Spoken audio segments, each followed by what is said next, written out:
Poner algoritmos. Vale, importante. Proponer algoritmos que puedan demostrar una ganancia exponencial en términos de consumo de recursos, ya sea de memoria temporales, em, que sean mejoras exponenciales con respecto a los algoritmos clásicos. Esto es pues como lo que realmente absolutamente tanto la gente de ciencia como la gente de industria quiere obtener de los computadores cuánticos. Sin embargo, a día de hoy, eh, esto no ha sido demostrado incluso experimentalmente. Experimentalmente se han hecho algunas cosas, por ejemplo, por Google, por Xanadu, por equipos en China, en donde han demostrado algunas aplicaciones que no son aplicaciones para nada cercanas con temas prácticos, por decirlo así, de la humanidad, pero que han demostrado cierta supremacía cuántica a pesar de que esos experimentos que se han realizado han sido últimamente también simulados clásicamente de forma muy eficiente. Entonces, como que esto de tener una supremacía cuántica tiene dos caras, y la cara que quiere atacar Zapata no es precisamente la de alcanzar estos algoritmos que proveen una ventaja exponencial sobre los clásicos, porque a la final, pues Zapata tiene unos clientes eh, con los que solucionamos problemas de optimización, y lo que realmente nosotros entendemos por ventaja es realmente poder capitalizar una ventaja en términos de valor para una empresa. Esto es que los computadores cuánticos o los algoritmos que están inspirados en cuántica puedan realmente traer valor en términos de, uno, que sean algoritmos más baratos de correr en los clústeres clásicos que tenemos disponibles, eh, o dos, simplemente pues que gracias a las características de la mecánica cuántica y de su uso en la computación, que realmente se pueda obtener alguna ventaja no necesariamente exponencial. Obviamente para los problemas muy difíciles se desearía que en algún momento la humanidad llegue a tener esa ventaja exponencial, y pues la computación cuántica es tal vez como lo más prometedor que tenemos para llegar a ese punto. Entonces, en esta charla quiero hablar sobre Quantum Machine Learning en general, sobre la investigación que hacemos en el equipo al que pertenezco dentro de Zapata, que es el equipo de inteligencia artificial cuántica, y pues de cómo, a pesar de que hacemos investigación en ese tipo de cosas, con hardware real, Zapata le estaba diciendo ahorita a Johan Catherine que Zapata no construye hardware cuántico, sino que desde un inicio ha hecho simplemente partnerships con muchísimos fabricantes de hardware, y la idea es que los podamos utilizar todos, es decir, que podamos tener un fácil acceso a todos ellos, eh, tanto recursos cuánticos como recursos clásicos, para poder combinarlos y poder, digamos, tomar lo mejor de cada uno de ellos para potenciar distintas aplicaciones. Entonces, vamos a hablar particularmente de investigación a escala, es decir, cómo una vez que se tiene un problema de investigación, podemos utilizar los recursos de la computación de alto desempeño para llevar a cabo esa investigación. Entonces, bueno, quiero introducir inicialmente el problema de clasificación, simplemente como un ejemplo. Seguramente ya aquí, después de una semana y con su experiencia previa, ya muchos de ustedes son expertos en esto, pero el problema de clasificación en este caso simplemente es el de, oh por Dios, aquí hay un triángulo mal etiquetado, errores humanos. Entonces, bueno, lo que les decía es que vamos a tener imágenes. En este caso tenemos una foto de una figura geométrica, pueden ser trapezoides o triángulos, y tenemos su respectiva clase. Entonces aquí tenemos triángulos de distintas formas, trapezoides de distintas formas, colores, rotaciones. Entonces, la idea pues es entrenar algún algoritmo que permita discernir entre los dos tipos de imágenes que en general tenemos. Para un humano pues es inmediato, pero pues sabemos que para los computadores les puede tomar un poco más de trabajo. Entonces lo que realmente nosotros vamos a querer es tener una función a la que le entre la imagen de una figura de estas y poder obtener de esa función una clase, en este caso 0 para los triángulos y 1 para los trapezoides. Entonces la pregunta obviamente es cómo podemos aprender esa función. Obviamente nosotros podemos memorizar el conjunto de datos de entrada, pero pues vamos a estar en desventaja cuando nos presenten una nueva imagen. Entonces, si nos presentan esta otra imagen de este triángulo que no tiene el color de los otros triángulos, no tiene el ángulo pues, de los otros triángulos que teníamos en el conjunto de entrenamiento, ¿cómo vamos a lidiar con esos nuevos datos? Entonces, lo que vamos a hacer es cambiar un poco la perspectiva. En Machine Learning, en la mayoría de aplicaciones y tareas que uno resuelve con Machine Learning, uno puede verlas desde una perspectiva bayesiana, desde una perspectiva de probabilidades. Entonces, lo que queremos ahora es que esa función f no sea una función completamente desprovista de una teoría de probabilidad, sino que queremos que la teoría de la probabilidad clásica esté metida en todos estos modelos que vamos a estar diseñando para que la salida de ese tipo de modelos sean probabilidades de que la imagen de entrada pertenezca a una clase o a otra clase. Entonces, esto es lo que realmente nosotros queremos. Y usualmente esto, la gente de Machine Learning eh, se refiere a este tipo de modelos o de tareas como clasificación con soft labels, con etiquetas suaves. Entonces, hacia esto es a lo que queremos ir. Teníamos un problema que es el de la clasificación, pero lo estamos viendo a través del lente de la probabilidad. Similarmente, lo que podemos estar haciendo es, queremos modelar la distribución de probabilidad conjunta de la imagen y de las etiquetas. Es decir, que en un espacio, pues, no sé, la idea es coger estas imágenes y proyectarlas en un estado cuántico más adelante, en un estado cuántico que represente a todas las imágenes posibles, y la etiqueta pues va a ser también otro pedazo de otro sistema cuántico que represente exactamente esta etiqueta, que puede en este caso ser binaria, pero en otros casos puede uno tener muchas otras etiquetas. Pero pues nosotros sabemos que podemos simplemente utilizar la regla de Bayes para poder calcular la salida de ese modelo, ¿no? Entonces aquí tenemos la probabilidad de que la etiqueta sea igual a un y específico, dado que la entrada al modelo es un x, que es una imagen, y pues esto lo podemos calcular por medio de esta identidad que nos da la regla de Bayes. Es decir, que lo que queremos ahora bajo esta visión bayesiana de la clasificación es poder estimar densidades de probabilidad. Esto es muy importante. Yo no sé, bueno, a mí me interesa últimamente la visión un poco más matemática de la mecánica cuántica, porque se puede aprovechar muchísimo desde el Quantum Machine Learning, más allá de las propiedades, o sea, de la teoría física, que es de donde proviene la mecánica cuántica. Pero pues, no sé, las personas de aquí que hayan estudiado alguna vez mecánica cuántica se habrán dado cuenta que todas estas aplicaciones de la computación cuántica son en general mucho más sencillas que la mecánica cuántica per se.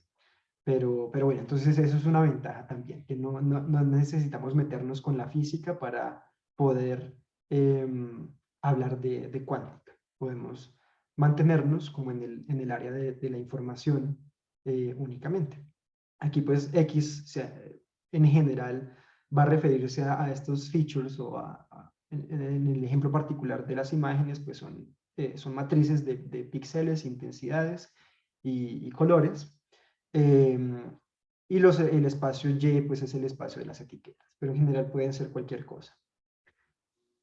También otro problema bastante central para la teoría clásica de probabilidad es el de estimar una densidad de probabilidad, es decir, tenemos unos datos, por ejemplo, como estos punticos que están aquí, y estos datos están distribuidos de cierta manera, entonces podemos tener un modelo, por ejemplo, de un par de gaussianas en 2 dimensiones, en las 2 dimensiones que se nos presentan acá, y que podamos, con Machine Learning, a punta de un modelo cualquiera, estimar esa densidad de probabilidad en el espacio. Entonces, esos son el tipo de cosas que uno realmente intenta hacer desde la teoría de probabilidad aplicada a Machine Learning. En general vamos a tener estas dos grandes categorías de aprendizaje. El de la izquierda es el del aprendizaje supervisado, el de la derecha el aprendizaje no supervisado. Seguramente ya habrán escuchado algo de esto anteriormente, pero por ejemplo, el problema de clasificación es un problema de aprendizaje supervisado en el que uno a priori, antes de entrenar un modelo, tiene un conjunto de entrenamiento de datos en el cual a cada imagen o a cada conjunto de features le asigna uno una etiqueta para clasificar. Y uno utiliza este conjunto de entrenamiento en donde sabe, digamos, a priori qué es lo que tiene que predecir. Eh, entonces, a todos estos conjuntos de tareas caben dentro de la categoría de aprendizaje supervisado, mientras que cuando no se tiene información sobre qué es realmente lo que se quiere predecir, lo que tenemos es aprendizaje no supervisado, dentro del cual cabe, por ejemplo, la estimación de densidades de probabilidad. Y el tipo de modelos que usualmente ustedes pueden escuchar que se utilizan para solucionar este tipo de problemas desde la perspectiva de nuevo probabilística, están, por ejemplo, en las redes neuronales o los modelos bayesianos, etc. Pues obviamente nos tenemos que hacer la pregunta importante de cómo entra la cuántica realmente en esto. O sea, si ya tenemos redes neuronales, si ya tenemos modelos bayesianos que funcionan bastante bien, o sea, ustedes seguramente han visto, no sé, cosas como este DALI, que le mete uno un prompt y le saca uno una imagen hiperrealista, que son claramente modelos que han aprendido distribuciones de probabilidad supremamente complicadas, que incluso pues ponen a pensar a la gente en si realmente la creatividad humana no es más que el resultado del muestreo de una distribución de probabilidad que uno codifica en el cerebro, porque pues uno ve claramente algunos signos de ese tipo de comportamiento como creativo, entre comillas, en este tipo de modelos. Entonces, ¿para qué meterle cuántica a esto que funciona tan bien? O sea, la cuántica viene hacia únicamente buscar estas, ¿cómo se llaman? Mejoras exponenciales en cuanto al tiempo, que lo llaman exponential speedups. O realmente algo un poco de pronto más profundo que tal vez no hemos entendido muy bien, que por ahí realmente va la cosa, que aún tenemos muchísimo que discutir alrededor de un montón de ideas un poco más como filosóficas, un poco más matemáticas, de realmente qué es lo que le puede aportar meterle algo cuántico al Machine Learning. Entonces, aquí entra ya como unas ideas teorías un poco más generales de probabilidad. Pero bueno, digamos que todo parte, ustedes saben que, bueno, ¿qué es lo que hace cuántico al computador cuántico? Pues que el estado del conjunto de qubits que se tienen es un estado cuántico, ¿cierto? De eso seguramente también les habrá hablado un poco Alejandro Grajales de Google, de cómo eh, aislar estos sistemas superconductores que ellos tienen para que el estado que se tenga realmente sea cuántico. Entonces nosotros tenemos en un mundo ideal estados cuánticos y tenemos una teoría, que es la teoría cuántica, que nos dice más o menos cómo, no sé, distintos campos electromagnéticos pueden ser utilizados para manipular estados cuánticos. Teoría cuántica que nos habla, pues, obviamente sobre una representación ahí probabilística también de ese estado cuántico, ¿cierto? O sea, ¿qué realmente es lo que tiene este estado cuántico que tiene tanto poder, ¿cierto? Ustedes saben que bueno, existe en la teoría cuántica una regla que es la regla de Born, que la habrán escuchado seguramente cuando uno realiza mediciones sobre el estado cuántico de uno de estos chips de qubits superconductores o de qubits fotónicos o de qubits en átomos fríos.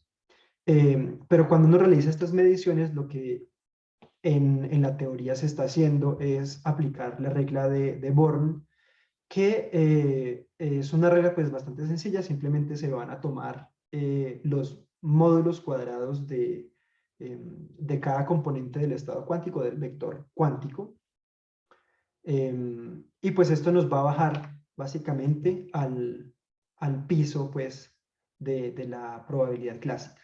O sea que de cierta manera la teoría cuántica con los estados cuánticos son un objeto matemático un poco más general, que si uno lo piensa, las probabilidades clásicas, si uno tiene un conjunto discreto de estados en el que un sistema puede estar y cada uno de esos estados tiene una probabilidad, si uno suma todas las probabilidades, le da 1, ¿cierto? La probabilidad de cada uno de los estados le tiene que dar 1. Pero la mecánica cuántica es algo similar, a cada estado le corresponde un numerito, pero ese numerito ya no tiene que ser un número real entre 0 y 1, tal es que si uno suma todos esos numeritos le da 1. Ahora ya no uno tiene esa norma L1 del espacio, sino tiene una norma L2, es decir, que cada uno de esos números, uno les toma el módulo, los eleva al cuadrado, y cuando los suma le da un 1. Y la conexión la realiza precisamente esa regla de Born. Entonces, de cierta manera tenemos una representación un poco más general con la teoría cuántica que con la teoría clásica de la probabilidad. Entonces, esa especialización de la regla de Born lo que hace matemáticamente hablando es traernos de una teoría más general a una teoría más particular, que es la teoría clásica de probabilidad, que es la que nosotros usamos para hacer Machine Learning. Entonces, pues no sé, ya vemos que seguramente lo que buscamos es que la naturaleza no sea un poco benevolente para los problemas duros que tenemos que solucionar en muchos aspectos, o sea, como sociedad, tanto para los que únicamente se dedican a hacer plata como los que quieren descubrir fármacos, como los que quieren, no sé, solucionar problemas de transporte de alimentos o transporte de gente en nuestras sociedades. Entonces, esperamos que la teoría cuántica, al ser más general, de pronto haya alguna manera de navegar ese espacio más general y de que cuando nos vayamos hacia abajo con la regla de Born, pues podamos de pronto, ojalá, obtener algo más interesante que con las herramientas actuales.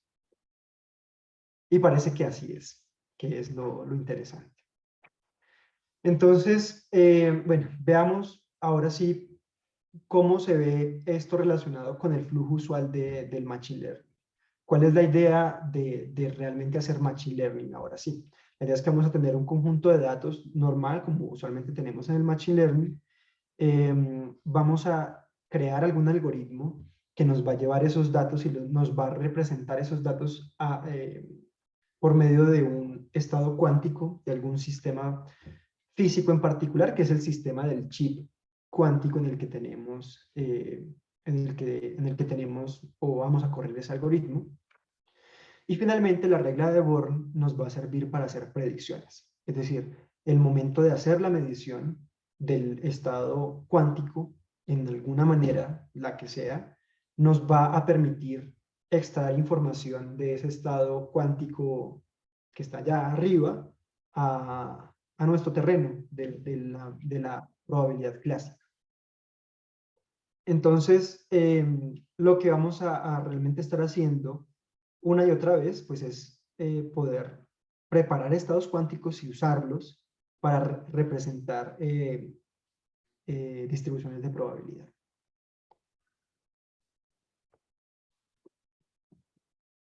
Como les decía al principio, en Zapata creemos que el Machine Learning es probablemente la ruta más rápida para que la teoría cuántica pueda realmente demostrar valor para los distintos interesados en hacer cálculos duros.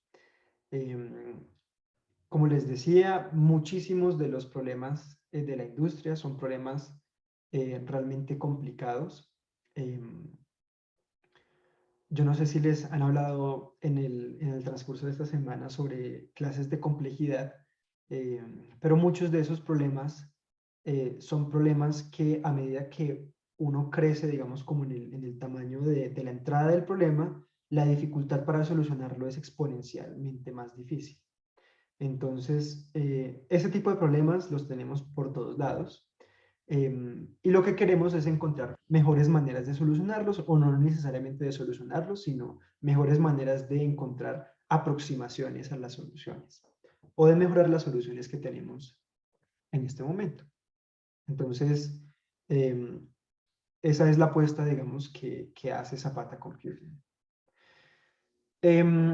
Y ¿por qué creemos eso? Porque creemos que esta probablemente es la forma más rápida de encontrar valor en la cuántica.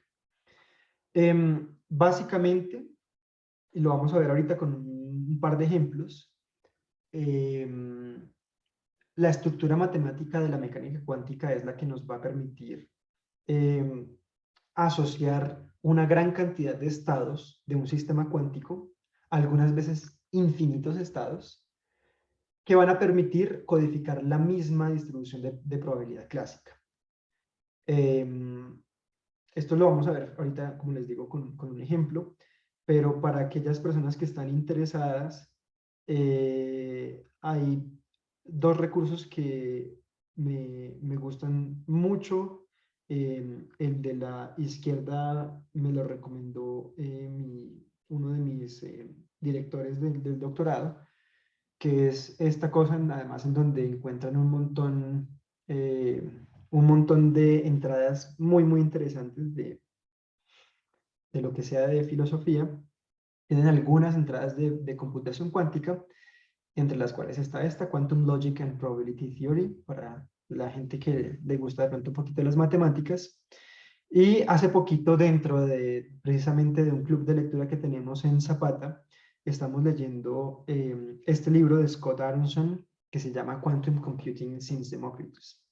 Y precisamente lo que estudia es esta idea que les he venido mencionando de cómo la mecánica cuántica, ya 120 años después de ser como inicialmente propuesta, de empezarse a construir, como ustedes saben, pues la mecánica cuántica se comenzó a construir por problemas que habían en la física, que no se podían entender hace 120 años, que hoy ya se entienden gracias a la mecánica cuántica, pero las implicaciones que ha tenido la mecánica cuántica en las ciencias de la computación, en lo que hacemos con Quantum Machine Learning, o sea, como las aplicaciones más modernas de la computación cuántica, han permitido establecer que la mecánica cuántica no necesariamente nace naturalmente de la física, sino que puede nacer naturalmente también em, de teorías de información, por ejemplo. Entonces, se lo recomiendo para la gente curiosa. Bueno, ahora les quiero hablar ya un poquito más específicamente con un ejemplo súper sencillito de cómo uno puede comenzar a ver el problema de aprendizaje de máquina cuántico. Entonces, este es un ejemplo bastante sencillo, seguramente lo han visto en otros espacios, pero vamos a llegar al final como a un punto específico en el que como un sabor específico en el que les voy a mostrar el realmente por qué puede un estado cuántico ser bastante más rico que un estado clásico de, no sé, un bit en un computador. Entonces tenemos una moneda en este caso que puede ser completamente bien equilibrada, 50% heads, 50% tails, pero puede que no, nos da igual. Una probabilidad P vamos a tener heads y con 1 menos P, por lo tanto vamos a tener tails. Y tenemos un qubit, que ya lo conocen bien después de esta semana. Esta es la representación de una esfera de Bloch. Entonces en el polo norte tenemos el estado 0 del qubit y en el polo sur tenemos el estado 1. Y esta línea aquí pálida es el ecuador de la esfera.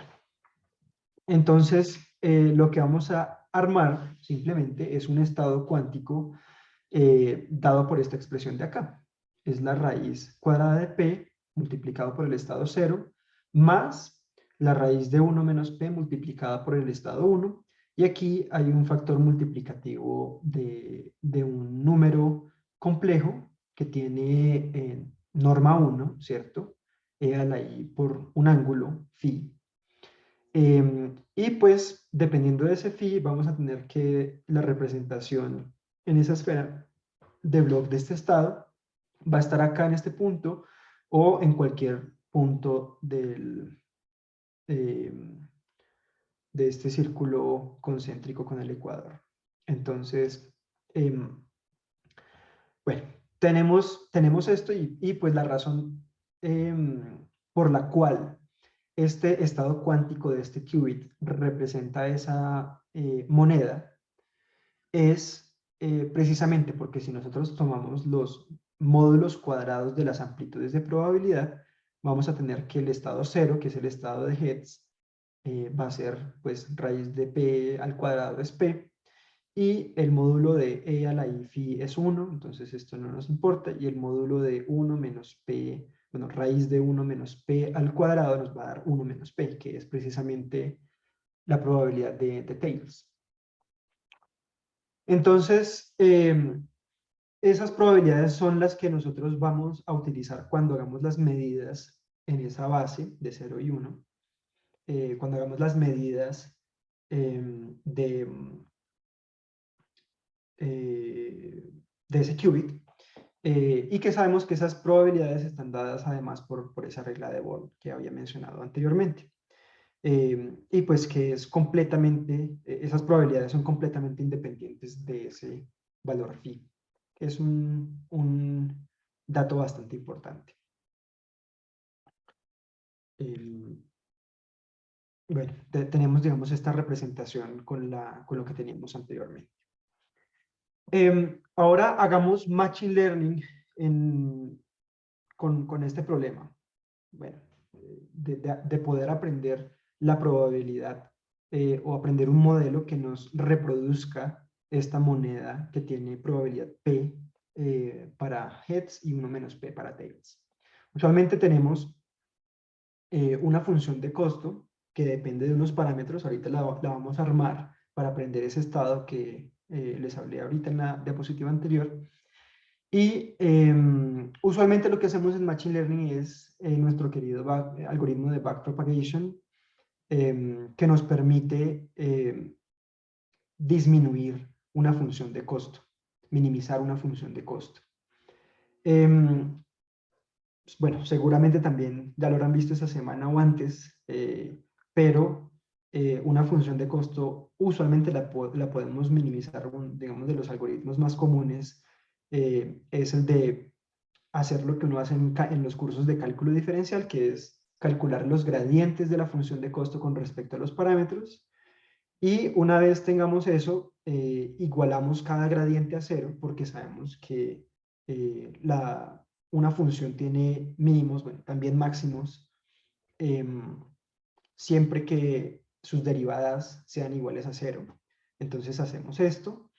Y bueno, y el algoritmo que vamos a utilizar es un algoritmo que es de descenso de gradiente. Entonces es un algoritmo pues iterativo que nos va a llevar desde algún punto, siempre nos va a llevar hacia abajo en la pérdida, pues, en la función de pérdida que vamos a definir.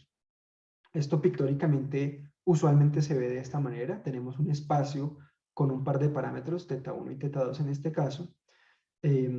Tenemos este mapa de contorno que nos dice que colores más claritos son de costo más alto y colores más oscuros son de costo más bajo. Y estas flechitas que tenemos acá simplemente nos van a mostrar cómo este algoritmo de descenso de gradiente nos va a llevar desde un punto inicial hasta un punto óptimo, en donde la función de pérdida va a ser pequeña. Ay, por Dios, estoy viendo aquí que hay un mensaje. Ah, ok, ya. Sí, gracias por poner ahí el link de... Oh, por Dios, ¿y ahora cómo hago para cerrar esto ya?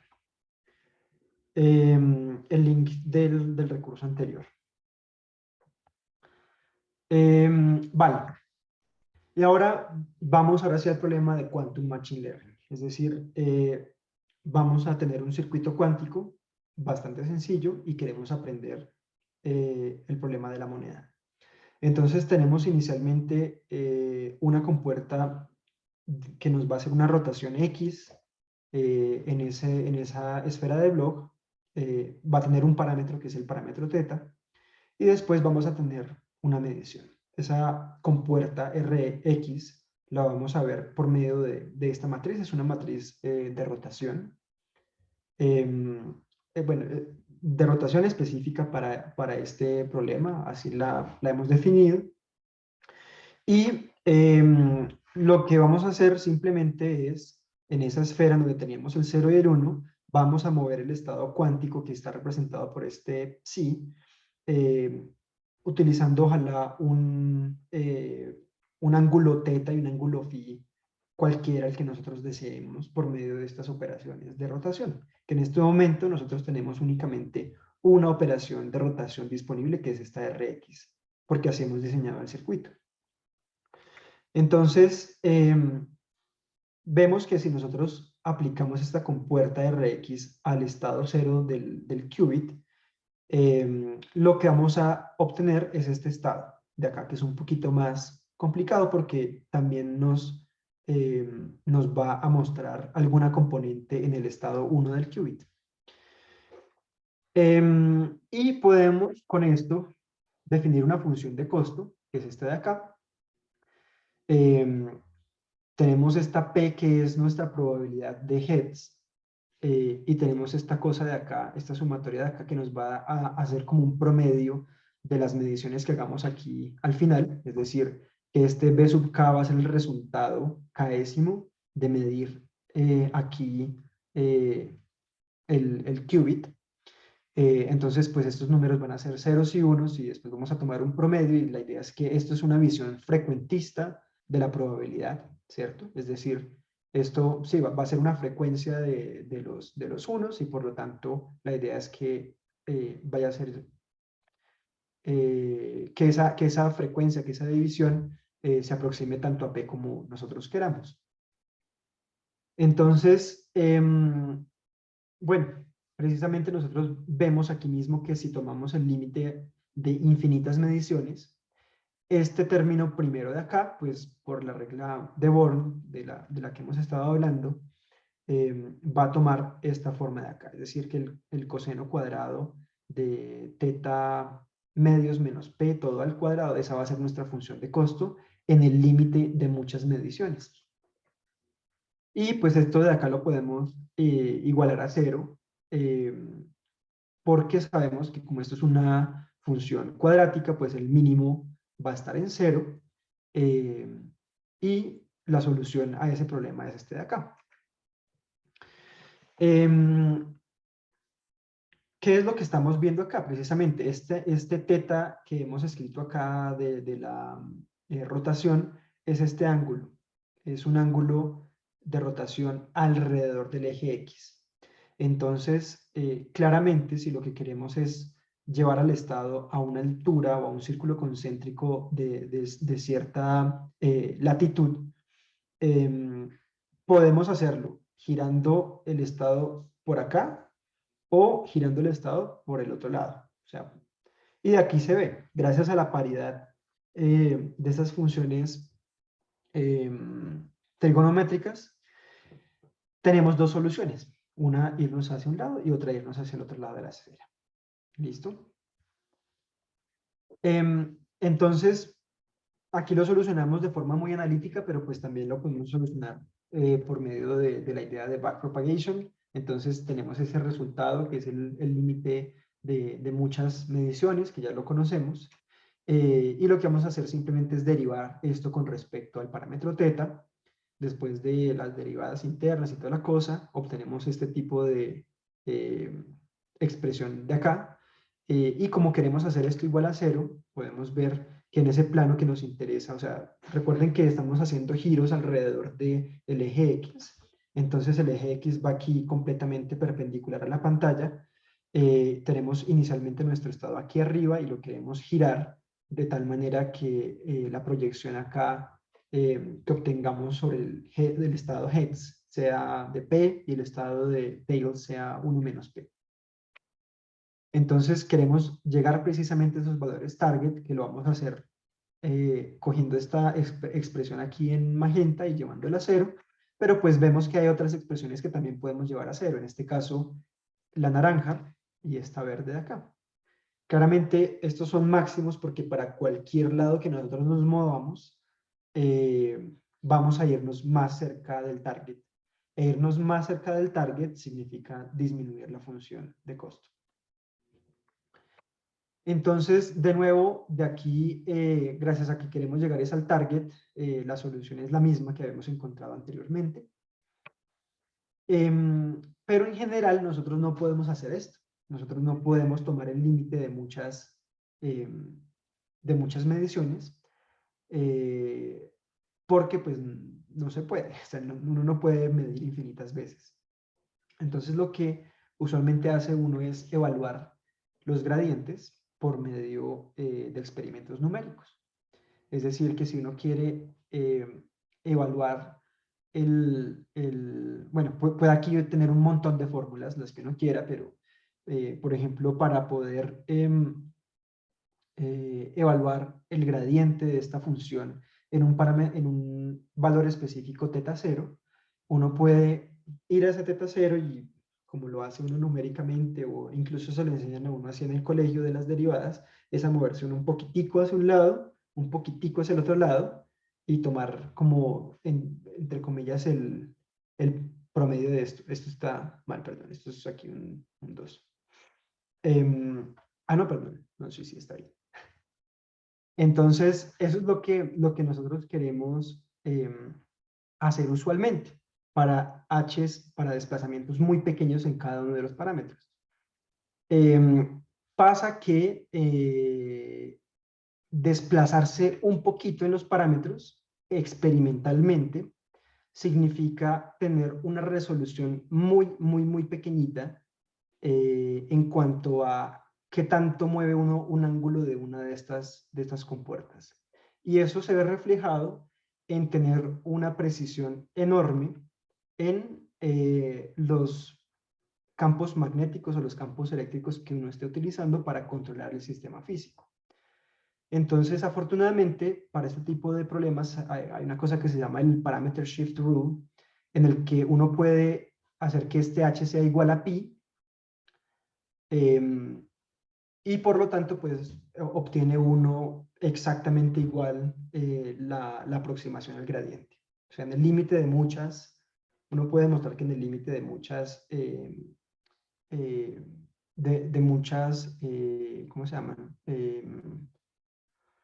Mediciones, esto equivale exactamente al gradiente. Esto es una aproximación numérica al gradiente, pero se vuelve exacta para h's muy, muy pequeñitos o también para h igual a pi. Ahora pasemos a un ejemplo un poco más complicado.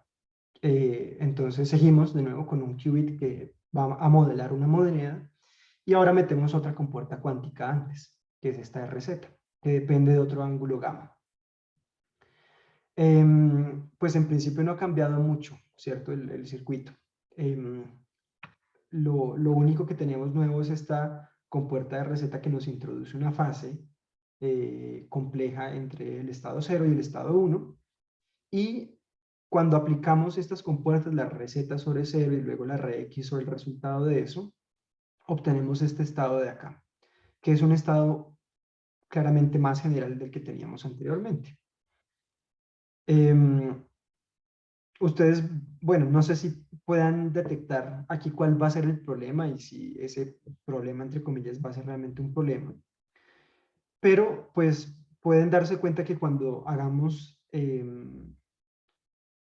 la regla de Born para obtener las probabilidades, estos números complejos, todos tienen norma igual a 1, entonces todos se van a ir. Es decir, la información de gamma de este parámetro de esta compuerta es completamente irrelevante para el resultado de este experimento.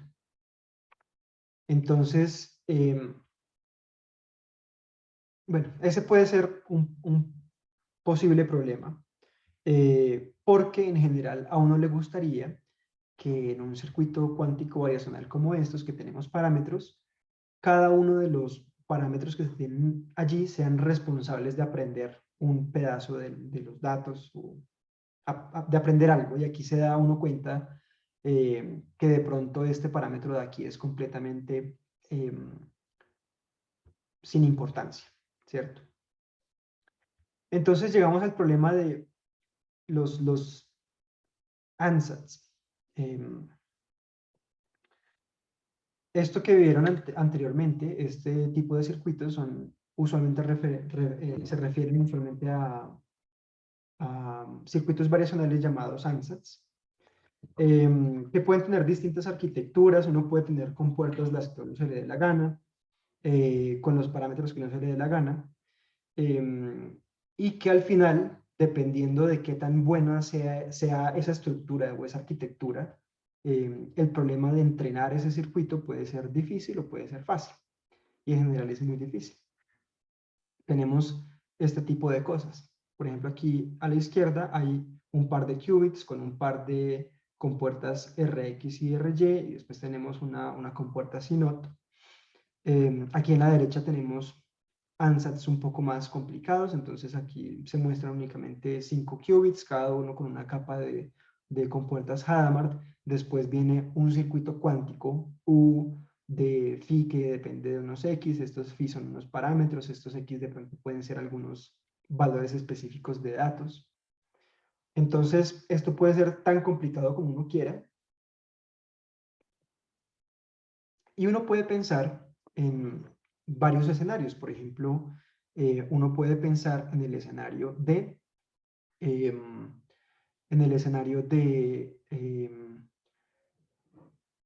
simplemente simular estos circuitos en un computador clásico, que es lo que usualmente uno hace, porque no tiene uno un computador cuántico a la mano. Pero cuando uno quiere usar un computador cuántico real, pasa que estas compuertas de aquí, la H, la RY, la RX, la CNOT, no necesariamente en el computador cuántico per se existen estas compuertas, o más bien el conjunto de operaciones físicas de cuadrar, enviar pulsos ópticos, enviar pulsos eléctricos o más bien poner potenciales eléctricos que dependen del tiempo o magnéticos. Eh, Puede que esas operaciones sean muy complicadas para realizar, por ejemplo, una cosa tan sencilla como una CNOT. Entonces, no sé, por ejemplo, los computadores de trampas de iones no tienen, las CNOTs no son completamente nativas, es decir, que no hay instrucciones directas para hacer CNOTs, sino que hay otro tipo de instrucciones, por ejemplo, las instrucciones XX de compuertas de 2 qubits, que actúan sobre pues, los 2 qubits y que los entrelazan, pero los entrelazan de una manera distinta que una CNOT. Entonces, este problema usualmente es el problema de compilación y uno en la realidad no tiene tanta libertad del tipo de ansatz que uno puede armar, precisamente porque en el computador cuántico real le toca a uno, sobre todo en esta época nuestra en la que son muy susceptibles al ruido de los computadores cuánticos, pues no vamos a poder realmente transferir las instrucciones dadas por un circuito de estos lógicos, que son interpretables por el humano, a instrucciones ya de máquina de bajo nivel en los computadores cuánticos. Entonces, tenemos que resolver usualmente un problema de compilación, es decir, de pasar de este circuito lógico al circuito real, a las operaciones reales que se llevan a cabo con la electrónica que rodea al chip cuántico en general. Y por lo tanto, usualmente tenemos que restringirnos en ese tipo de ansatz. No podemos ser tan locos cuando nos queremos meter con un circuito cuántico real. Ahora, pues eso son problemas que de pronto van a desaparecer una vez tengamos computación fault tolerant, pero por ahora no. Por ahora no tenemos esa libertad. Sin embargo, aparte de muchísimas dificultades que habrán de pronto escuchado, sobre todo con la charla, pues no sé, me corregirán si la única charla experimental ha sido la de Alejandro Grajales, pero esta no es la única de las múltiples limitaciones que tenemos para meternos con circuitos cuánticos reales, sino que hay limitaciones de pronto un poco más teóricas, más fundamentales y más complicadas, que son los Barren Plateaus, por ejemplo. ¿Qué son los Barren Plateaus? Los Barren Plateaus nacen de estos tipos de ansatz en donde se tienen un montón de parámetros, se tienen bastantes qubits, se tienen muchas compuertas, el circuito es muy profundo. Y lo que se ve básicamente es que cuando uno al final de cuentas tiene una función de costo que depende de ese circuito cuántico variacional y uno calcula los gradientes de calcula los gradientes de ese circuito cuántico con respecto a sus parámetros, uno se da cuenta que a medida que más qubits meten en ese circuito cuántico, va uno terminando con un comportamiento como el siguiente, en donde la varianza de los gradientes va cayendo exponencialmente a medida que uno sube el número de qubits. ¿Esto qué significa? Significa que si uno está parado, entre comillas, en ese espacio multidimensional de parámetros, uno mira para todos lados y para todos lados se ve igual. Es decir, para todos lados uno ve que no hay para dónde andar, o sea, no hay para dónde moverse en el espacio de parámetros de tal forma que la función de pérdida caiga. En otras palabras, que es un fenómeno también conocido en algunos modelos clásicos de redes neuronales clásicas, tiene unos gradientes que se desvanecen. Entonces, esta propiedad o este problema de los Barren Plateaus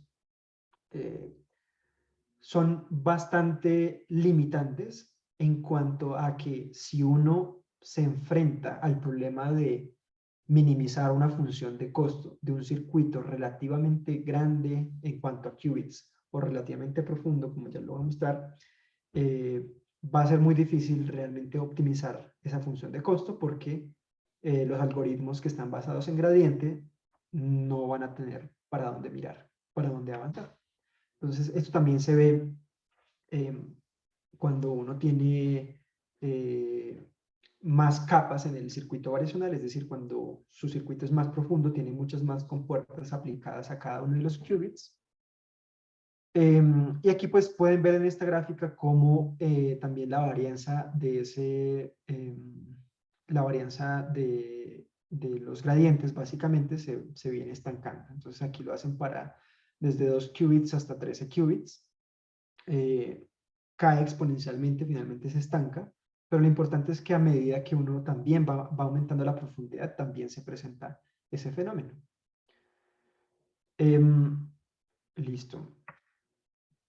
Una visión un poco más pictórica de esto que les estaba diciendo es de este otro paper, en donde la función de costo cada vez más a medida que uno aumenta la profundidad, en este caso, y el número de qubits, cada vez más ese landscape del costo, ese paisaje del costo, es menos y menos navegable. Es decir, cada vez hay las regiones en donde es interesante y uno se puede mover a través del gradiente, se vuelven cada vez más y más pequeñas, y de hecho exponencialmente más pequeñas. Entonces, vaya, eso suena como bastante fatalista, pero bueno, podemos de pronto hacer cosas para atacar ese tipo de problemas tan fundamentales.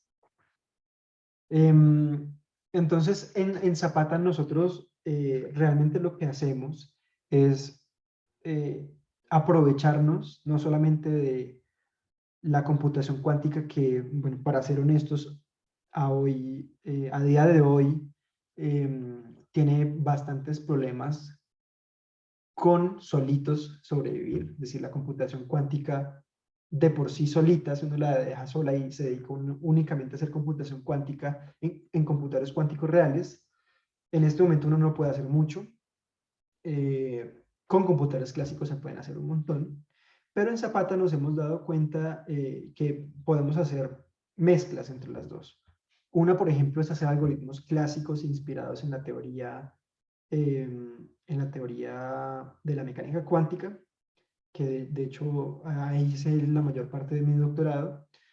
Otra aproximación, que es la aproximación más fuerte que tiene ahora Zapata, es la posibilidad de implementar mecanismos híbridos, es decir, poder utilizar tanto recursos clásicos como recursos cuánticos en, en algoritmos para explotar, ojalá, las fortalezas de los dos y poder solucionar algunos problemas que sean interesantes, ¿cierto? Y sobre todo un poco más reales de lo que uno usualmente ve en aplicaciones con computadores cuánticos sólidos. Entonces, en particular, ¿qué hemos hecho en Zapata? Últimamente hemos utilizado redes tensoriales. Las redes tensoriales son básicamente formas en las que uno puede multiplicar tensores para representar un estado cuántico. Entonces, uno de los principales o más conocidos, más ampliamente utilizados, es el MPS, o el estado de productos de matrices, que se ve de esta forma como está aquí. Cada bolita de estas es un tensor. Entonces, esta primera bolita de abajo es una matriz, tiene dos índices, dos paticas. Otra bolita de acá tiene tres índices, entonces es un tensor de rango 3, tiene una bolita aquí, una pata para arriba, una pata para abajo y otra pata para aquí libre. Y cuando uno mira todo este sistema, tiene 6 paticas libres. Es decir, que uno tiene como una parametrización muy compacta de un tensor de rango 6. Pero esto no es un tensor de rango 6 arbitrario. Es una forma muy específica del tensor de rango 6. ¿Y un tensor de rango 6 para qué? Pues para modelar un sistema de 6 qubits, porque la función de onda, ¿cierto? De un sistema de 6 qubits también tiene 6 paticas, también tiene 6 índices. Un índice para cada qubit, y el índice puede ser 0 o 1, que es la representación en la base computacional de un qubit.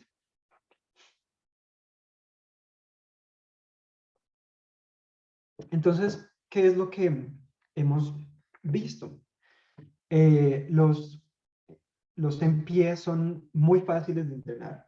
En muchos casos, yo no, bueno, la gente que de pronto ha hecho algo en física, en materia condensada, los MPS se utilizan un montón, por ejemplo, en Density Matrix Randomization Group para calcular un montón de cosas. O sea, hay muchísimo trabajo de, no sé, 40, 50 años de pronto, bueno, no sé si exagerar tanto, pero de muchas décadas en trabajo computacional para entrenar este tipo de modelos.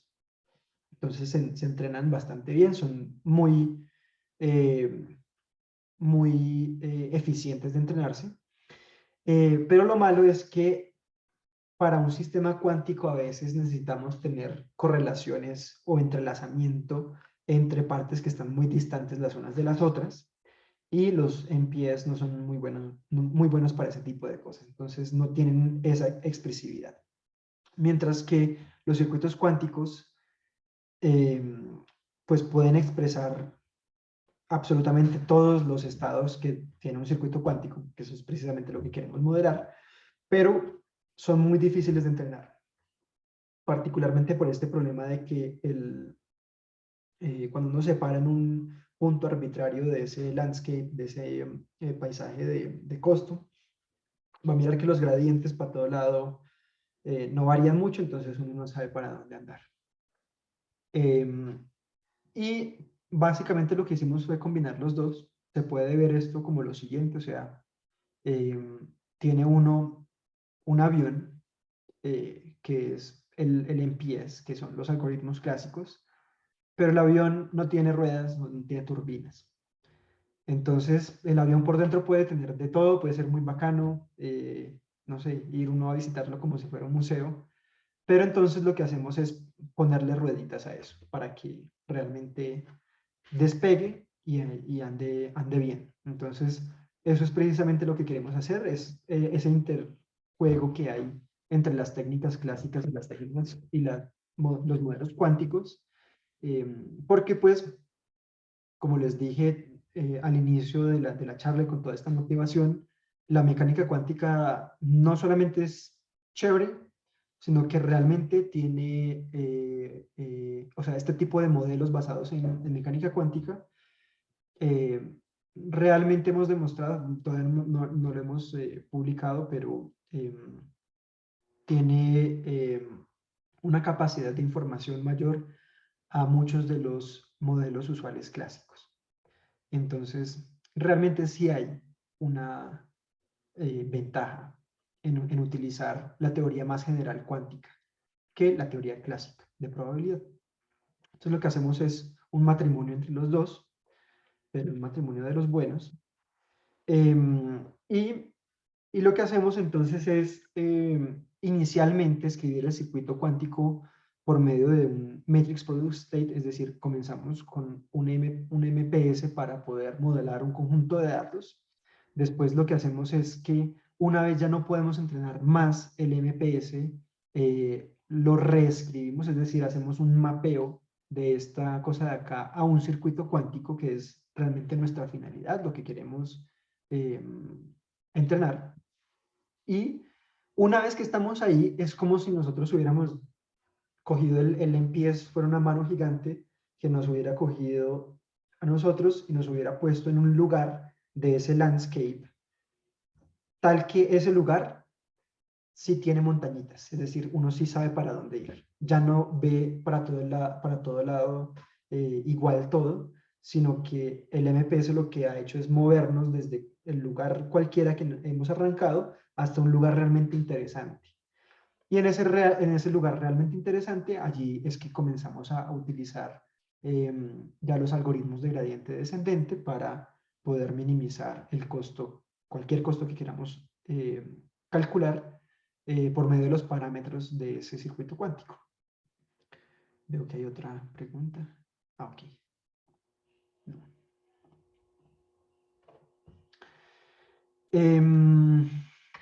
Entonces, les voy a mostrar unos resultados de esto. Bueno, aquí esto es un diagrama simplemente de cómo movemos el MPS hacia una aproximación de circuito cuántico, cómo a veces apendamos algunas otras compuertas para seguir simplemente entrenando. Y las curvas de aprendizaje, las curvas de la pérdida o de los valores de esa función de pérdida se ven de esta manera. Inicialmente, bueno, estas letras key que ven aquí, de 2, 4 y 8, hacen referencia a algunas propiedades del MPS. Entre más grande sea este número, más potente es el MPS. Entonces ven que a medida que aumenta ese número, pues las pérdidas son menores, pero eventualmente se llega a un punto de estancamiento. Aquí lo que hacemos es que nos vamos para la visión extendida del circuito cuántico parametrizado y podemos allí seguir minimizando la función de pérdida. Entonces, como ven, cuando llegamos a este punto, que es el punto inicial para los circuitos cuánticos, podemos seguir minimizando. Usualmente, ¿qué se hace? Usualmente se hace esta curva negra. Y es que uno arranca, o sea, arranca es que lo ponen a uno en el landscape, en cualquier punto, y arranca y lo que hace es, al principio va uno caminando, medio tiene sentido de hacia dónde va bajando la función de pérdida, pero llega a un punto en el que se comienza a estancar bastante y ya no sabe uno para dónde caminar. Entonces vemos que significativamente puede uno bajar en la pérdida si arranca uno combinando esto con el MPS. Y tal vez lo más impresionante de esta aproximación es que si ahora uno comienza a medir la varianza de los gradientes, que era lo que estábamos mirando anteriormente, ve uno que, bueno, el comportamiento de la izquierda es el mismo comportamiento que habíamos visto antes en los resultados estos de los Barren-Plateaus, pero ahora tenemos un comportamiento bastante diferente, en el que a medida que uno aumenta el número de capas, ya no tiene ese decrecimiento exponencial, sino que tiene uno como un estancamiento. Y esto es supremamente interesante y útil porque pues se da uno cuenta de que de la noche a la mañana se fueron los Barren-Plateaus para esta técnica de inicialización. Entonces, bueno, esto es uno de los resultados interesantes que les quería comentar de las últimas cosas que se han hecho en el grupo de inteligencia artificial cuántica dentro de Zapata. Y quiero comentarles un poquito de cómo nosotros utilizamos los recursos cuánticos y clásicos para hacer experimentos a escala. Lo primero, pues, es simplemente mencionarles que, como les había dicho, ahora mismo, en este momento, ahora les voy a mostrar una de las aplicaciones, digamos, que hemos hecho combinando lo clásico con lo cuántico en computadores cuánticos reales. Los computadores cuánticos aún son muy pequeños. A pesar de que han venido creciendo, el problema realmente no es tanto en el número de qubits, sino el problema es lidiar con la decoherencia, con la pérdida de información. Entonces, lo que estamos haciendo actualmente es utilizar los computadores cuánticos para representar tal vez distribuciones de probabilidad latentes y utilizar otros modelos mucho más robustos del Machine Learning clásico. Pero pues se espera que a medida que hayan breakthroughs experimentales y teóricos, pues cada vez más y más vaya aumentando la participación de Quantum en Machine Learning. Nosotros dentro de Zapata lo que hacemos es bueno, meternos con varios clientes para, uno, educarlos en temas de Quantum, dos, también ir moviendo los algoritmos que tengan a algoritmos, pues, uno, más asociados a temas de Machine Learning, dos, más asociados a temas de Quantum Machine Learning, y poder alistar el suelo básicamente para poder sembrar esas como semillas de la computación cuántica una vez los vendedores y los fabricantes de hardware, eh, digamos, como que hagan breakthroughs en su trabajo. Todo esto nosotros lo estamos haciendo con nuestro producto central, que es Orquestra, que básicamente es un orquestador de recursos cuánticos y recursos clásicos. Es decir, que por medio de esto uno se puede conectar a computadores, no sé, de IBM, de Rigetti, de IonQ, em, de, ¿cómo es que se llama? De Quantinuum, que antes era Honeywell, y Cambridge. Entonces, puede uno orquestar esto por medio de unos workflows en donde uno va básicamente mandando información de aparatos físicos a otros aparatos físicos, por ejemplo, no sé, de un clúster en AWS, un clúster en Azure, un clúster en IBM Cloud o lo que sea, hacer cálculos clásicos, mandar de allí información directamente a los computadores cuánticos y hacer los workflows que a uno se le dé la gana con la arquitectura que a uno se le dé la gana, como armar básicamente grafos de transferencia de información entre todos esos nodos de cómputo, que pueden ser clásicos o cuánticos. Entonces, pues, bueno, no sé, se imaginarán de pronto que esto pues es un reto siempre ingenieril el poder orquestar todos estos recursos computacionales.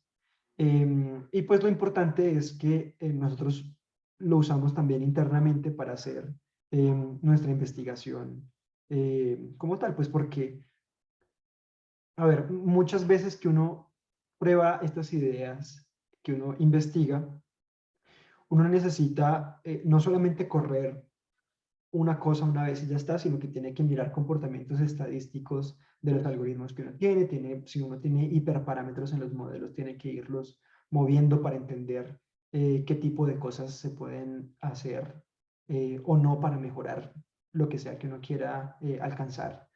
Entonces, pues imaginarán que el número de experimentos que uno puede correr puede ser bastante grande. Y por eso es necesario un framework bastante robusto que pueda orquestar y que dé como una interfaz bastante sencilla entre todos estos recursos. Esto, digamos que se ve un poquito acá en esta diapositiva de acá, en la que, como les decía, tenemos varios quantum devices a los cuales podemos acceder por medio de Orquestra. Se pueden también incluir clusters de distintos vendors de nube. Encima de todo esto, lo que nosotros intentamos hacer es no ofrecer, entre comillas, librerías de competencia de otras empresas, sino orquestar realmente para que los usuarios puedan utilizar cualquiera que sea su plataforma de preferencia y que puedan utilizar asimismo cuales quieran que sean su hardware de preferencia para correr cosas en investigación, pero también en industria. Entonces, no sé, distintas aplicaciones, por ejemplo, particularmente en descubrimiento de fármacos, en biofarma, en criptografía, energía, finanzas, logística, materiales.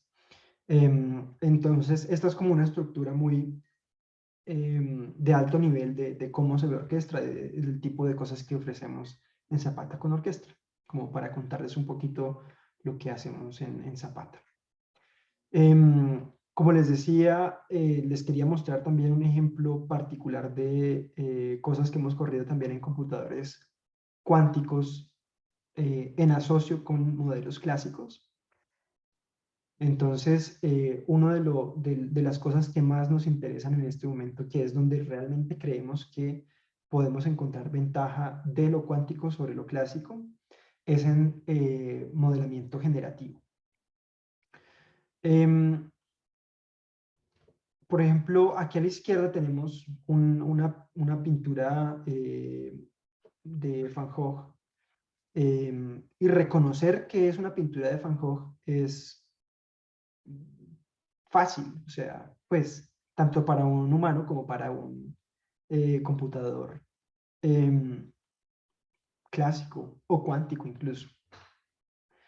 Pero el reto realmente es ver si uno lo puede pintar. Ese es otro calibre de problema. Entonces, lo que nosotros queremos realmente atacar es la parte no supervisada del Machine Learning. Y pues, para eso hemos estado haciendo bastantes experimentos. Hace poquito tuvimos una publicación eh, del equipo en PRX, en donde hicimos la primera producción de imágenes de alta resolución con un computador cuántico, un computador de hecho de IonQ con trampa de Ibanez. A la izquierda tienen lo que había antes, era el estado del arte de generación de imágenes con computadores cuánticos, y a la derecha pues tienen lo que logramos hacer por medio de mezclar técnicas clásicas con técnicas cuánticas. Entonces, sí, lo que les quería contar en esta charla es precisamente que en Zapata estamos apuntándole muchísimo hacia Quantum Machine Learning, hacia especialmente el modelamiento hacer modelos generativos que nos permitan generar datos. Eso tiene un montón impresionante de aplicaciones. En lo que yo trabajo particularmente son modelos generativos para solucionar problemas de optimización. Entonces, no sé, yo creo y soy optimista de que este tipo de tecnologías, más allá del uso actual que se pueda tener de los computadores cuánticos, todas estas tecnologías que están basadas en la ciencia de la mecánica cuántica van a ser muy útiles para muchísimas cosas, obviamente tanto en ciencia como en la industria. Entonces, bueno, con esto quiero terminar la presentación. Eh, Tengo un pequeño tutorial de Penny Lane, apenas para mostrarles lo de las monedas, pero no sé si prefieren que gastemos el tiempo más bien en preguntas y respuestas, en que charlemos un poco, si tienen preguntas ya sea de la charla o de otras cosas. Vale, Vladimir, muchísimas gracias. Quisiera preguntarles a los participantes, de pronto si tienen preguntas, pueden levantar la mano. También pueden, Vladimir puede contarnos un poco más de su experiencia, ¿no? Y su camino pues, para llegar a Zapata. Mientras los participantes se animan. Em, bien, sí. Dale, dale, dale. No, veo aquí que Hans Ramírez te pregunta por qué no trabajan con Sanadu. Yo le voy a permitir a Hans pues hablar para que charlen un poquito ahí y ya vamos con Andrés Moreno y su pregunta. Vale, ven, voy a dejar de compartir.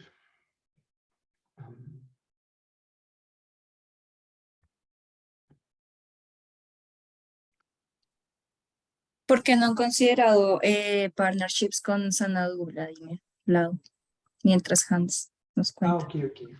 Pensé que iba a ser la pregunta, pero Sí, pero no se ha desmuteado, entonces pues sigamos. ok, ok. Em, digamos, tenemos una cercanía con Xanadu. Estamos pensando en cosas, creo que eso es lo único que puedo decir. Sí, ya entenderán que hay cosas que no se pueden decir en público. Hay una confidencialidad al respecto. Ujú. Bueno, pero Gracias, qué bueno. finalmente me pude desilenciar, gracias. Bueno, sí, esa era la pregunta fundamentalmente, pero bueno, aprovechando que me permitieron hablar, cuéntanos de los diferentes dispositivos cuánticos con que realmente han trabajado. ¿Ustedes tienen un acceso pago o ustedes siguen disfrutando de un modo público? ¿Cómo es el arreglo allí para que ustedes puedan hacer los muchos experimentos que necesitan adelantar? Gracias, Hans, por la pregunta. Tenemos algunos partnerships, pero también hacemos algunos pagos, es decir, hay algunos de estos vendors que tienen simplemente un API para conectarse con los servicios de cómputo de ellos, y nosotros también proveemos simplemente el funnel para utilizar como un lenguaje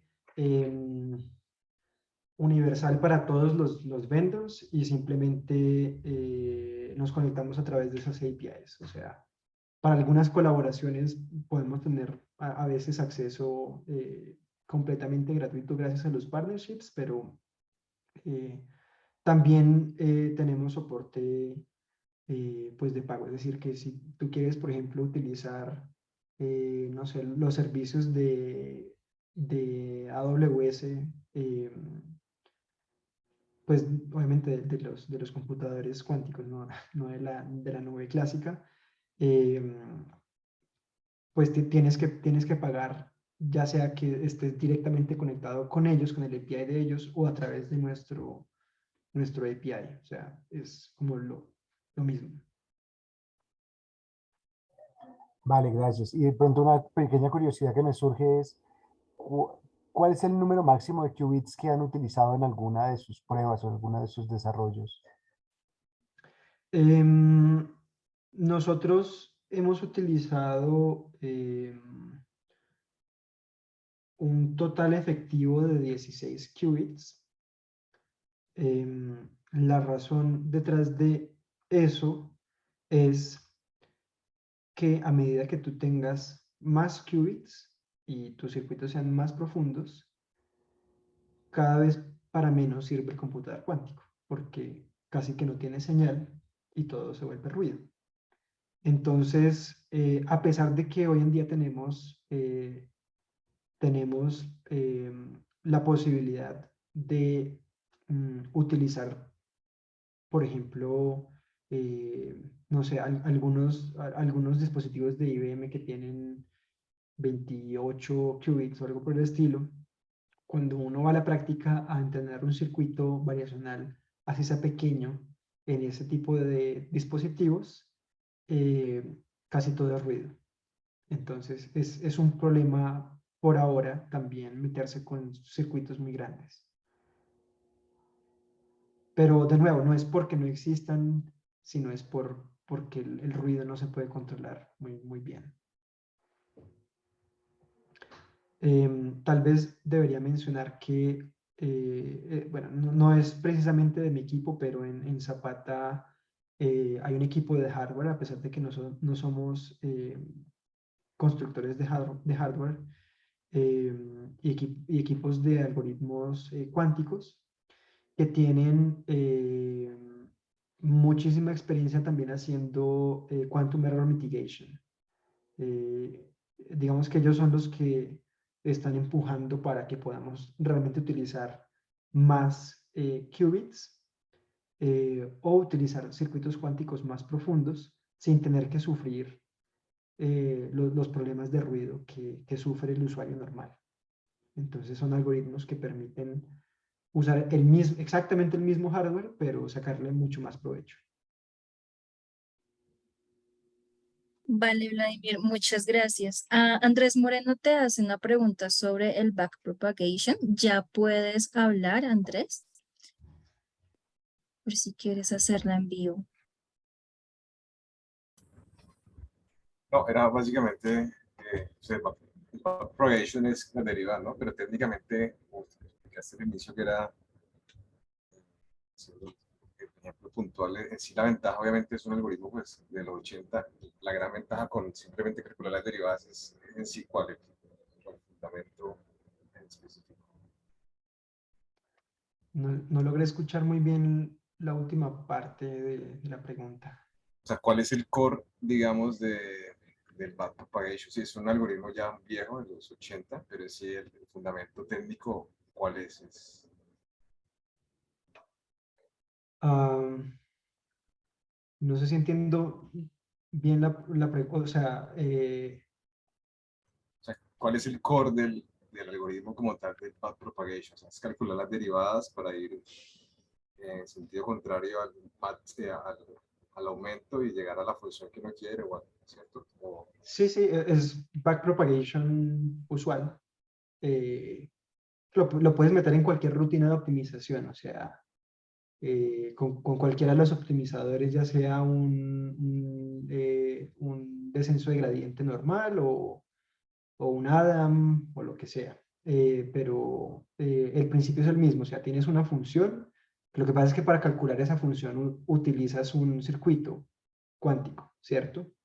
Pero pues la idea es exactamente la misma, es calculas las derivadas con respecto a unos parámetros y con esas derivadas eh, se las puedes meter a una rutina de estas de optimización de gradiente descendente. el- el- la, de- Cualquiera.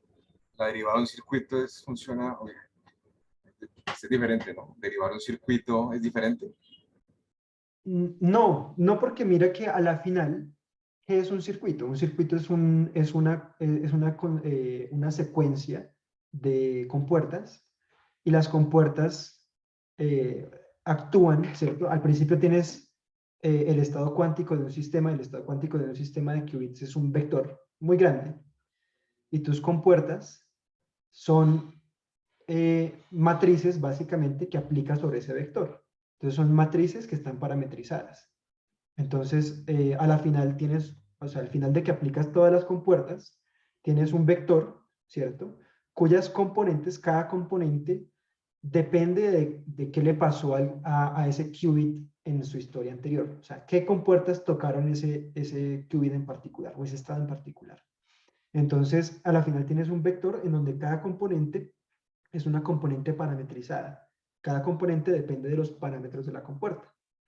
Y esa dependencia de los parámetros, como lo viste ahí en las Rx o las Rz, son funciones por lo general trigonométricas o exponenciales complejas. Entonces, normal, o sea, sacar la derivada de un circuito significa calculas el estado final, que es un vector parametrizado, y cada componente depende de unos parámetros, entonces lo que haces es calcular las derivadas de cada componente con respecto a cada parámetro. Y ya, pero mira que es usual, o sea, es lo que se ha venido haciendo en Machine Learning desde hace, lo que dices, 40 años.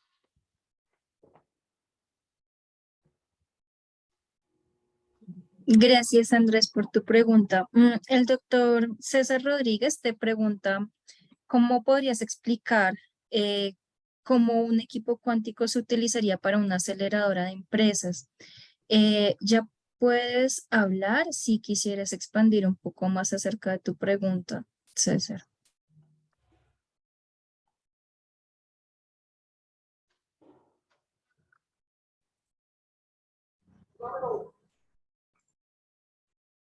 Buenas tardes. Sí, no, deseo expandirla un poco más, o sea, hasta allí sería como el uso de los equipos. Sí, ya he tratado un poco el tema y me gustaría de pronto ver qué tipo de opiniones se pueden generar al respecto. Em, Entonces, bueno, tú hablas de aceleradora de empresas. No sé específicamente cuál es la aplicación que tengas en mente. O sea, hay muchas maneras de utilizar un computador cuántico para solucionar muchos problemas. Sí, de pronto puedes hablar un poco la aplicación específica. No, lo que pasa es que pues, es un proyecto que recién se está montando, pero no puedo hablarte mucho del tema. Pero de pronto sí nos podría de pronto explicar las capacidades con las que se puede contar de de un equipo de computación cuántica para hacer procesamientos pues, de tan alto nivel. Em, Que sé que estos equipos tienen unos costos bastante elevados cuando hablamos del costo del equipo, pero lo que usualmente se acostumbra a realizar es el alquiler del equipo cuando se está hablando de sistemas de computación en el que alquila a Nueva York. sí, sí, sí, sí. ¿Y cómo nos podrías ampliar un poco el tema de eso? Ok. No sé, ahora mismo hay algunas empresas que fabrican este tipo de equipos cuánticos. De los que yo conozco están Rigetti, IonQ, Quantinium, IBM, Xanadu, em, creo que PsiQuantum también. Entonces, cada uno de ellos tienen maneras diferentes de construir los computadores cuánticos actualmente. Ahora, actualmente los computadores cuánticos reales se utilizan mayoritariamente para investigación. Las aplicaciones que se están utilizando, perdón, que se están atacando actualmente para ese tipo de computadores son apenas como pruebas de concepto. Y la razón, de nuevo, es que los computadores cuánticos reales aún sufren de un ruido que le impide a uno realmente sacarle todo el provecho que le podría sacar. Sin embargo, hay algunas aproximaciones que hemos estado tomando, como lo decía en la presentación, híbridas de computación clásica y computación cuántica, que a la final no termina generando tantos costos desde la parte cuántica, porque son sistemas que son tan pequeños que los puedes incluso simular clásicamente. Entonces, no sé si lo que me estás preguntando es si en este momento vale la pena contratar un servicio de computación cuántica en la nube con computadores cuánticos reales. La respuesta es no en este momento, porque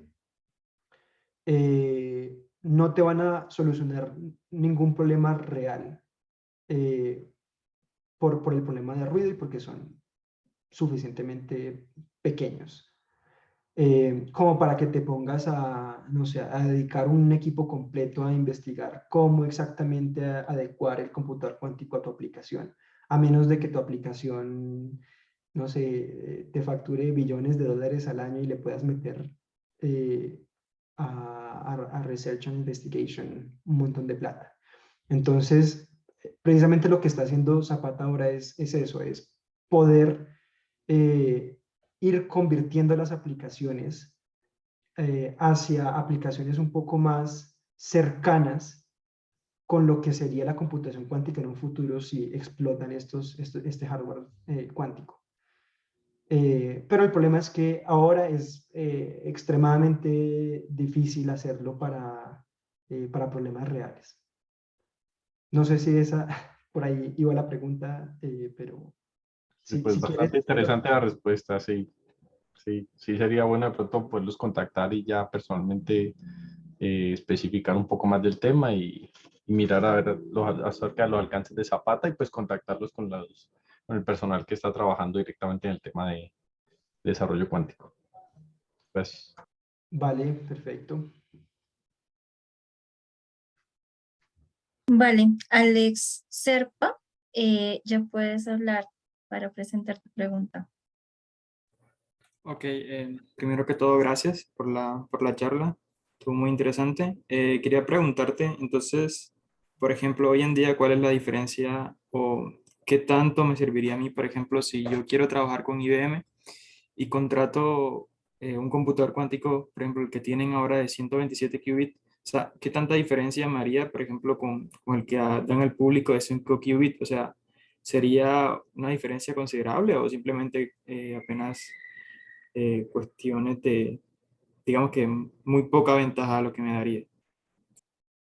No, la ventaja sí es significativa, porque ellos, bueno, cada vez la tecnología no solamente avanza en la capacidad de crear chips más grandes, en sintetizar las cosas, digamos, estos circuitos más miniaturizados, sino que realmente lo que está impulsando las mejoras, por ejemplo, en IBM, es la investigación en ciencia de materiales, es decir, en cómo coge uno los materiales con los que fabrica estos qubits superconductores y cómo los controla para que realmente haya una disminución en el ruido final.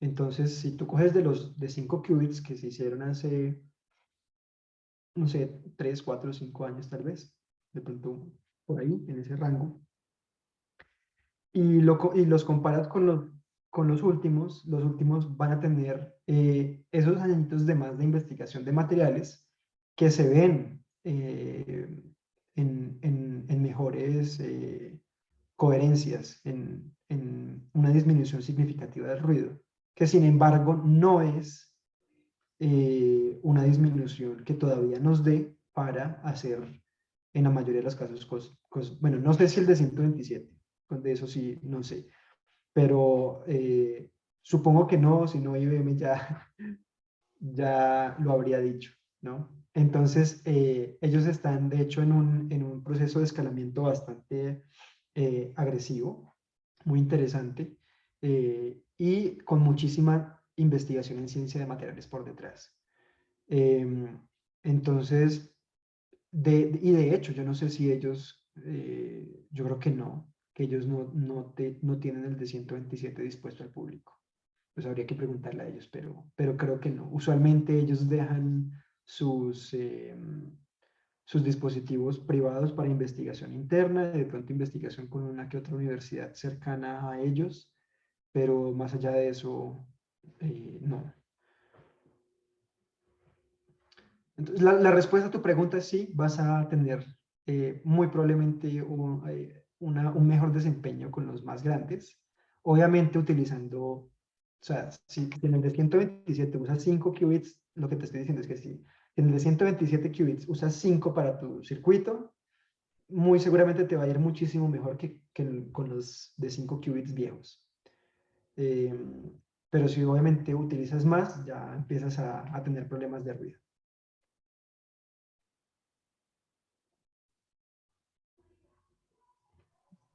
Vale, muchas gracias. Finalmente, William nos pregunta acerca del proceso de mapear circuitos cuánticos a MPS.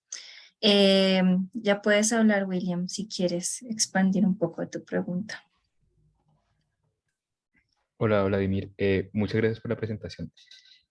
Sí, es que no sé, me pareció muy interesante lo que mencionaste acerca de mapear o de hacer ese encoding de circuitos cuánticos MPS, pero pues no entendí exactamente qué era lo que se mapeaba. Si cogías el resultado final de tu circuito y lo mapeabas a un ground state de algún hamiltoniano y eso lo colocaban como un MPS, o cómo es exactamente el mapeo. Ya. Bueno, pasa que un MPS y un circuito cuántico siempre se pueden mapear el uno al otro. ¿Qué es lo que mapeas? ¿Qué es un MPS? Un MPS es una secuencia de productos de matrices o de tensores, ¿cierto? Entonces, los elementos tú lo que haces, por ejemplo, cuando tienes un hamiltoniano cualquiera y quieres minimizar la energía con un MPS, es que comienzas a mover las entradas del MPS para que el valor esperado del hamiltoniano con ese MPS sea el menor posible, ¿cierto? Entonces, son esas entradas del MPS, de los tensores del MPS, las que son mapeadas a entradas de matrices unitarias, que son las compuertas con las que haces tú un circuito cuántico. Entonces, yo no sé si yo puedo poner, yo tengo acá un chat, cuando yo pongo algo ahí, lo ve todo el mundo, ¿cierto? Sí, tienes que seleccionar tu everyone para Aquí. que lo vea todo el mundo. Mira, ahí envié un link que es el link del paper precisamente en el que se hace esto. Y adicionalmente, lo que tú preguntabas de si es necesario construir un hamiltoniano para que el MPS más bien represente el estado base de ese hamiltoniano, la respuesta es no, porque el matrix product state puede ser entrenado con cualquier otra función de pérdida. O sea, eh, siempre es posible inventarse cualquier función de pérdida que uno se le dé la gana y utilizar el modelo que uno se le dé la gana para calcular esa función, ¿sí? Entonces, en particular, te voy a enviar el otro, que es del grupo de... Creo que este Pan Zhang es la misma persona que hizo, aquí te envío el otro link, es la misma persona que, entre comillas, desmintió el experimento de supremacía cuántica de Google. Y bueno, cada vez más la gente que hace Tensor Networks simula circuitos cuánticos de manera más efectiva. O sea, al principio, no me acuerdo, Google había dicho que el cálculo que hicieron lo podía hacer un supercomputador solo como en 10.000 años, y este equipo de Panshang lo hizo yo no sé en cuántas horas. Entonces, es muy interesante porque la gente de computación clásica cada vez más es capaz de responder a los de la computación cuántica en términos de precisión de cálculos y toda esta cosa. Y sobre todo que hay, o sea, realmente esto que nosotros creemos que la computación cuántica puede darnos ventajas exponenciales, pero es una creencia. Es una creencia basada en alguna evidencia, una que otra evidencia, pero es una creencia, no es un hecho. O sea, es posible que existan algoritmos clásicos que sean simplemente muy buenos para resolver muchos, es solo que no los hemos descubierto. Muchas Pero gracias, de verdad. Muchas gracias por la respuesta. dale, William. Juan Camilo, adelante. No sé si puedo- Hola, yo Hola. tenía una pregunta. Cuando tú te refieres a ruido, ¿te refieres es a lo mismo que quantum error? Y si son lo mismo, estas técnicas, este ruido de los computadores cuánticos reales, ¿se podría atacar de algún modo con algún algoritmo de quantum error correction? Sí, buena pregunta. Sí, qué pena que yo no soy muy preciso con ese lenguaje. Usualmente, ruido, el ruido es ruido, o sea, el ruido está presente también en los dispositivos clásicos. Es simplemente por algún motivo de la comunicación de información, se te mete una señal aleatoria. Esa aleatoriedad puede tener una estructura dada, puede ser completamente ruido blanco, lo que sea, pero eso es como ruido clásico. Y está el ruido cuántico. El ruido cuántico tiene una naturaleza diferente, aunque la causa es, entre comillas, la misma. ¿Qué pasa? Que en un chip cuántico, tú puedes tener muchos qubits, ¿cierto? Pero el chip cuántico está, bueno, no sé, de los superconductores, por ejemplo, eso está a milikelvin, es decir, muy cerquita al cero absoluto, ¿cierto? Pero no está completamente a cero Kelvin. Entonces hay un ruido térmico. Entonces este ruido térmico es como a lo que yo me refiero a veces como ruido, pero también me refiero a el ruido cuántico. ¿Cuál es la diferencia entre ese ruido térmico y el ruido cuántico? El ruido cuántico es que los qubits, cuando tú lo vas a ver, el qubit no es una cosa que está en 0 y en 1, o no es la flechita en la esfera de Bloch, sino que es un mamotete gigante que mide como 1 milímetro, los superconductores, y que tienes unas corrientes eléctricas que van en un lado, hacia un lado, en las manecillas del reloj, o en contra de las manecillas del reloj. Tienes el 0 y el 1, ¿sí? ¿Qué es lo que pasa? Que ese grado de libertad o esa corriente se acopla energéticamente con otras cosas, otros componentes que están por ahí metidos en el mismo chip. Entonces, ese acople es un poco difícil, porque la cosa es que para que tú apliques una compuerta necesitas acople. Pero cuando no estás aplicando la compuerta, necesitas que el acople sea 0 para que el estado cuántico se mantenga solito, o sea, ahí intacto. Pero ese acople no es 0. La gente lo intenta disminuir lo que más pueda, pero no lo puede disminuir del todo. Y como no lo puede disminuir del todo, lo que pasa es que se conoce eso como si el qubit estuviera envuelto en un baño, compartiendo energía, compartiendo información con otras partes del sistema. Y como compartes energía y esa información, entonces el qubit deja de estar intacto, empieza a intercambiar esa energía, cambia su estado debido a esa interacción, y ese proceso se le conoce como la decoherencia. Decoherencia, pérdida de la coherencia. Y a eso también me refiero con ruido. Entonces son los dos problemas. Uno que es el térmico, que bueno, eso hay muy poco ruido térmico, pero hay un poquito. Y ese está más asociado al ruido clásico, entre comillas. Pero también está el ruido debido a que no puedes aislar realmente un qubit de su ambiente, de su entorno. Entonces, sí, creo que esa era la pregunta completa, ¿cierto? Sí, y si eso, digamos, se podría corregir de alguna manera con algún algoritmo o era un problema netamente físico. Ok. Es un problema físico y lo de Quantum Error Correction, sí. Entonces, el problema es que para que tú hagas Quantum Error Correction, necesitas que el qubit los computadores clásicos hacen Error Correction, por ejemplo. El bit, tú lo pones en 1 y él no se está en 1 todo el tiempo. A veces se le da por voltear el valor.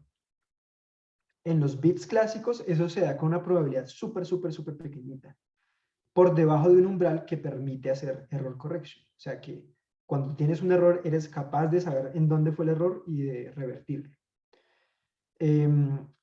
Lo que se hace ahora, en la época moderna, es, bueno, investigación en Quantum Error Correction, porque toca, ¿cierto? Pero también se hace Quantum Error Mitigation. ¿Qué es eso? Pues es que tú, de alguna manera, corriendo muchas veces el mismo circuito, logras interpretar cómo el entorno está afectando el estado cuántico de tu sistema.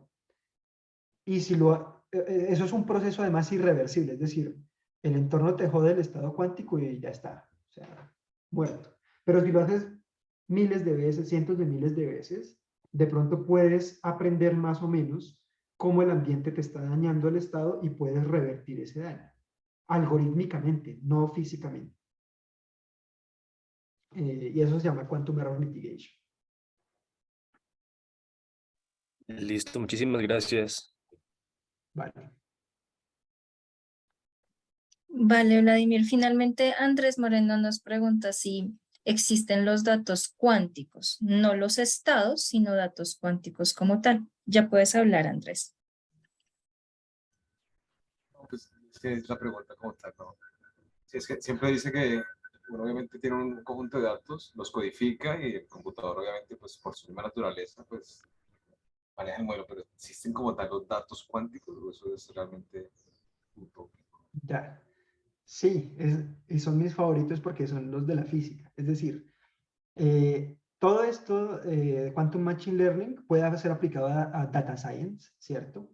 pero los computadores cuánticos fueron propuestos, bueno, una de las personas que los propuso fue un premio Nobel que se llama Richard Feynman, y se propusieron para solucionar problemas de la mecánica cuántica. Es decir, la mecánica cuántica es tan complicada computacionalmente que los computadores clásicos no pueden solucionarla.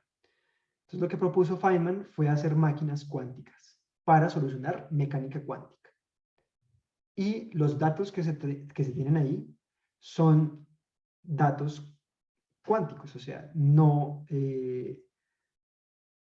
hay un mapeo de datos a estado cuántico porque el dato ya es el estado cuántico. Lo que uno quiere es estudiar el estado cuántico. Esos son los datos per se. Entonces, la respuesta es sí. Existen los datos cuánticos y es lo que a mí más me gusta.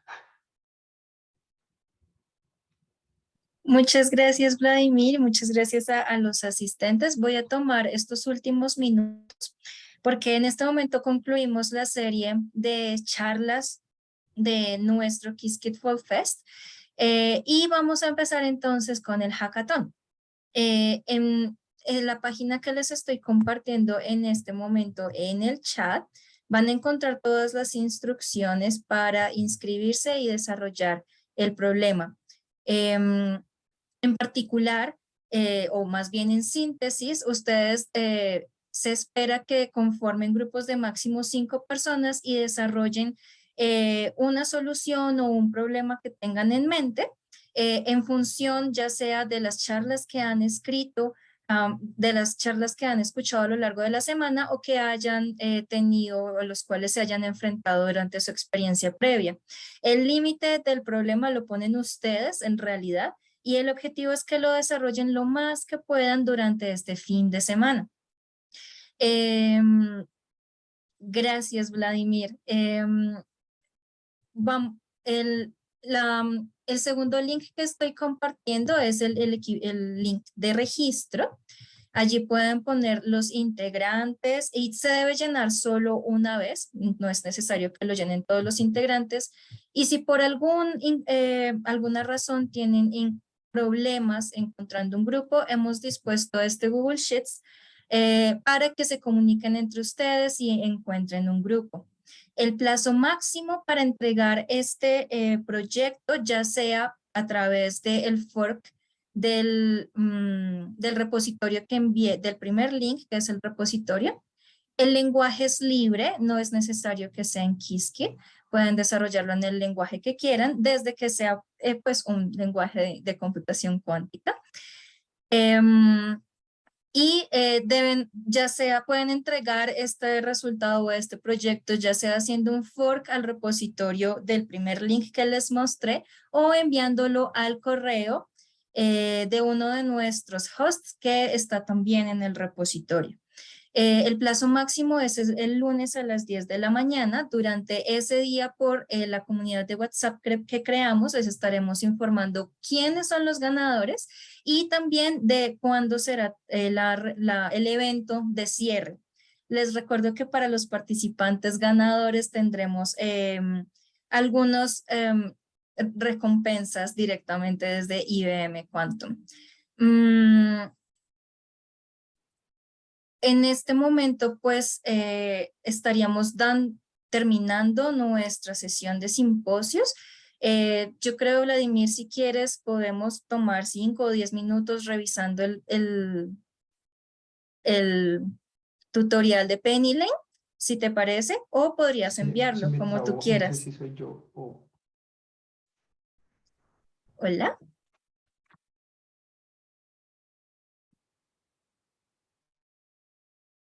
Soy yo. Hola, ¿me escuchas?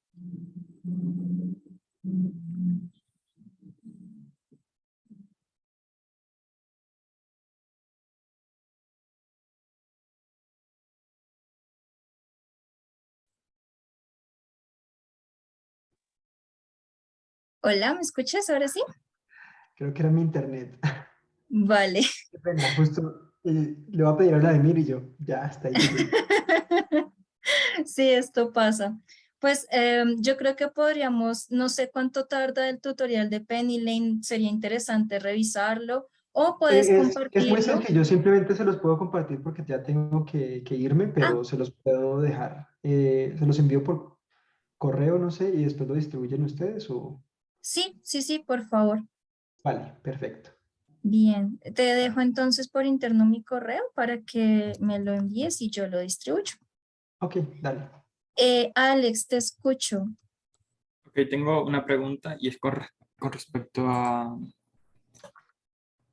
hasta qué día, por ejemplo, puedo escribirme o no hay fecha límite para escribirse. O sea, me puedo escribir el mismo 17 si quiero. ¿Te refieres al hackathon? Sí, correcto. Bien, pues entre más pronto mejor, es decir, te puedes inscribir el mismo lunes 17, pero el objetivo es que entregues el proyecto el lunes a las 10 de la mañana. ¿Me hago entender? Es decir, el periodo de tiempo que hemos dispuesto para desarrollar el proyecto es durante este sábado y domingo, tal que lo puedan entregar el lunes máximo a las 10 de la mañana. Vale, gracias. Bien.